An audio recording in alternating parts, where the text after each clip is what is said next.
এই ভিডিঅ'টো বহুত দেৰিকৈ দিয়া হৈছে যিহেতু আজি 18 জুলাই আৰু মোক আজি ডক্টৰে ডেলিভাৰী ডেট দিছিলে, সেইবাবে ৰাতিপুৱাই আহিলোঁ। হাজবেণ্ড আৰু মই মেডিকেলত ভৰ্তি কৰাই দিলে, মোক চিটো দি দিলে। তাৰপিছত দেখা যাব কি হয়। অলপ মনটো ভয় ভয়ো লাগিছে আৰু ফূৰ্তিও লাগিছে যিহেতু আৰু এটা সন্তান জন্ম দিবলৈ ওলাইছোঁ।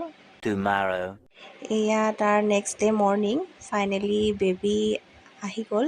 আমাৰ জীৱনত আৰু এজনী লক্ষ্মী আহিলে। এয়া আমাৰ ডাঙৰ বেটি আহি গ'ল ভনীয়েকক চাবলৈ।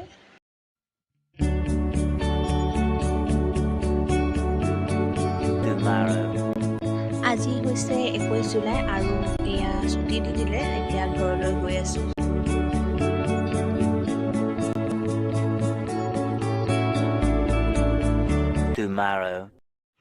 এয়া সৰু বেটিক চফা কৰি দিলোঁ, এতিয়া তাই ধুনীয়াকৈ শুই আছে।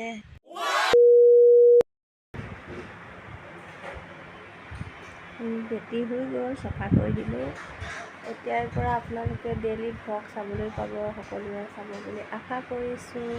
আজিলৈ ভিডিঅ'টো ইমানতে সামৰিছোঁ। Bye bye.